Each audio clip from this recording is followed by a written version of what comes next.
পূজা পাঠ করো তবুও ঘরে বরকত নেই, টাকা থাকে না, পরিবারের সদস্যরা অসুস্থ থাকে কেন? আজ সেই প্রশ্নের উত্তর মিলবে। ঘরের মন্দিরে জ্বালা প্রদীপ, ঘণ্টা আর প্রতিদিন পরিষ্কার করা জিনিসগুলো সাবধান হয়ে শুনুন, নইলে পুরো ঘরই বিপদে পড়তে পারে। আপনাদের সকলকে হৃদয়ের গভীর থেকে স্বাগত। জীবনে যতই সমস্যা আসুক, একটা জিনিস কখনো ভুলবেন না, পূজার সময় মন্দিরে রাখা ঘণ্টা, দেবদেবীর মূর্তি এবং জ্বলন্ত প্রদীপের সঙ্গে কিছু ভুল যদি হয়ে যায়, তবে ভাগ্যের চাকা উল্টো ঘুরতে শুরু করে। এমন দুর্ভাগ্য আসে যে সামলানো কঠিন হয়ে যায়। ঘরে বরকত থেমে যায়, সুখ শান্তি শুকিয়ে যায়, দারিদ্র্য এমনভাবে জেঁকে বসে যে চাইলেও দূর হয় না। হতে পারে আপনি অজান্তেই সেই ভুলগুলো করছেন, তাই টাকা টেকে না, ঘরে অশান্তি থাকে, সাফল্য দূরে দাঁড়িয়ে থাকে। আমরা না বুঝে এমন কিছু করে ফেলি যা আমাদের ভাগ্যের দরজা বন্ধ করে দেয়। কিন্তু চিন্তা করবেন না, আজ এই কাহিনীতে আমরা মন্দির ও পূজার সঙ্গে জড়িত কিছু গোপন বিষয় জানব, যা শুনে আপনার মন বলবে, আপনি তো আমার ঘুমন্ত ভাগ্য জাগিয়ে দিলেন। অনেকেই পবিত্র জিনিসকে ধর্মের প্রতীক ভেবে মন্দিরে রাখেন, কিন্তু সেখানেই বড় ভুল করে ফেলেন। আজ আমরা বিস্তারিত জানাবো মন্দিরে কোন জিনিস রাখা শুভ, কোনটা অশুভ, প্রদীপ কখন জ্বালাতে হবে, কোন মন্ত্র বলতে হবে, ঘণ্টা কখন বাজাতে হবে, সকাল না সন্ধ্যায় কতবার বাজানো উচিত, শঙ্খ কখন ও কিভাবে বাজাতে হবে, প্রদীপ প্রতিদিন ধোয়া উচিত কিনা, মন্দিরে কতগুলো মূর্তি রাখা উচিত। এই ছোট ছোট বিষয়গুলোই আপনার ভাগ্যের উপর বড় প্রভাব ফেলে। এই জ্ঞান এসেছে জ্যোতিষশাস্ত্র, ধর্মশাস্ত্র, ঋষি মুনিদের বাণী থেকে। একজন ভক্ত আমাদের জিজ্ঞেস করেছিলেন, আমি প্রতিদিন পূজা করি তবুও ফল পাই না, বরং ক্ষতি হয় কেন? এই রহস্যের উত্তরও এখানে পাবেন। পূজা আমাদের জীবনের গুরুত্বপূর্ণ অংশ। কেউ মা দুর্গার পূজা করেন, কেউ ভগবান বিষ্ণুর নাম স্মরণ করেন, কিন্তু ছোট ছোট ভুলই সেই পূজার ফলকে আটকে দেয়। শাস্ত্রে বলা হয়েছে পূর্ণ ফল পেতে হলে নিয়ম মানা জরুরি। এখন কথা বলি প্রদীপ নিয়ে। মাটির প্রদীপ খুবই পবিত্রতার প্রতীক। দীপাবলি বা বড় পূজায় এর গুরুত্ব অপরিসীম।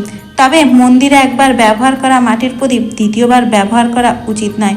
প্রতিবার নতুন প্রদীপ ব্যবহার করা শুভ, এতে বাস্তুদোষ দূর হয় এবং ঘরে বরকত আসে।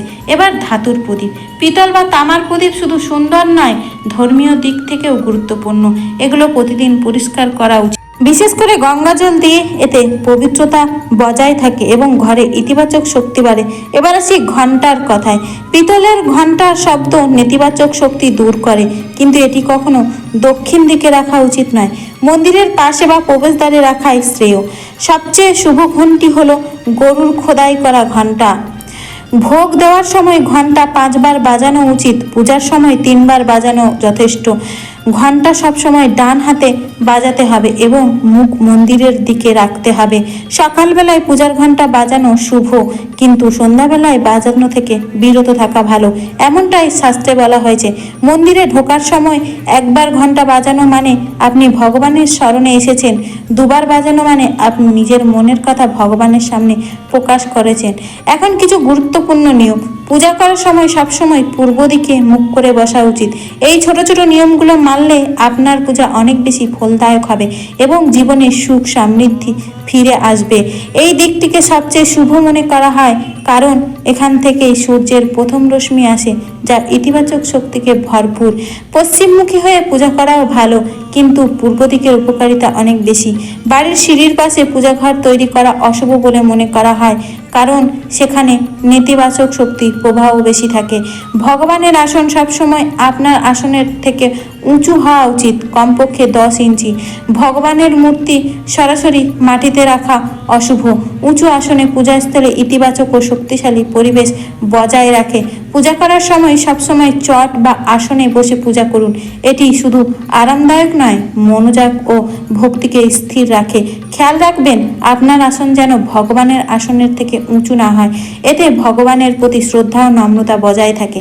আরেকটি গুরুত্বপূর্ণ বিষয়, পূজায় কখনো পচা বা শুকিয়ে যাওয়া ফুল ব্যবহার করবেন না। শুকনো বা ম্লান ফুল অশুভ বলে ধরা হয় এবং নেতিবাচক শক্তি বাড়ায়। সবসময় তাজা সুগন্ধি ও ফুটন্ত ফুল ভগবানকে অর্পণ করুন। ফুল শুকিয়ে গেলে, কালো হয়ে গেলে তা সম্মানের সঙ্গে মাটিতে পুঁতে দিন। এতে নেতিবাচক শক্তি দূর হয় এবং ঘরের পবিত্রতা বজায় থাকে। আর একটি গুরুত্বপূর্ণ নিয়ম, যে ঘরে আপনি ঘুমান সেই ঘরে মন্দির রাখা উচিত নয়। যদি বাধ্য হয়ে রাখতে হয় তবে রাতে মন্দিরটি ঢেকে রাখুন এবং পর্দা দিয়ে ঢেকে দিন। এতে মন্দিরের শক্তি আপনার বিশ্রামের প্রভাব ফেলবে না এবং ঘরে শান্তি বজায় থাকবে। পূজার সময় কখনো কালো পোশাক পরবেন না। সনাতন প্রথায় বিশ্বাস করা হয় কালো রং মনকে ভারী করে এবং নেতিবাচক ভাব আনে, যা পূজার শক্তিকে দুর্বল করে দেয়। সবসময় হালকা ও শুভ রঙের পোশাক পরুন যাতে মন শান্ত, পবিত্র ও ইতিবাচক শক্তি। এবার জানুন পূজা ঘরে কি কি রাখা উচিত নয়। একই দেবতার একটি বেশি ছবি বা মূর্তি রাখা উচিত নয়। এতে শক্তির ভারসাম্য নষ্ট হতে পারে এবং পূজার ফল কমে যায়। এটি রূপেই মনোযোগ দিন, তাতে ভগবানের শক্তি আপনার জীবনে পূর্ণভাবে প্রবাহিত হবে। বাড়িতে শিবলিঙ্গ রাখা অত্যন্ত পবিত্র, তবে এটি সঠিকভাবে উত্তর বা পূর্বমুখে পরিষ্কার স্থানে স্থাপন করতে হবে। কখনো নোংরা বা অগোছালো জায়গায় রাখবেন না। ভাঙার মূর্তি বা ছেঁড়া ছবির সঙ্গে সঙ্গে সরিয়ে ফেলুন। এগুলো পবিত্রতা কমায় এবং ইতিবাচক শক্তির প্রভাবে বাধা সৃষ্টি করে। শাস্ত্র অনুযায়ী সেগুলো যথাযথভাবে বিসর্জন দিন। শঙ্খ ভগবানের কৃপা এবং পবিত্রতার প্রতীক। গোমতী চক্র ঘরে সমৃদ্ধি আনে এবং জল পরিবেশকে শুদ্ধ করে। জল প্রতিদিন বদলান এবং এসব পবিত্র জিনিস পরিষ্কার রাখুন। প্রতিদিন পূজাস্থান পরিষ্কার করুন। নোংরা থাকলে নেতিবাচক শক্তি বাড়ে এবং মনোযোগ নষ্ট হয়। স্থানটিকে সুন্দর, গোছানো ও সুগন্ধিময় রাখুন যাতে মন সহজেই ভগবানে নিবিষ্ট হন। এখন পূজাস্থানের কিছু গুরুত্বপূর্ণ নিয়ম।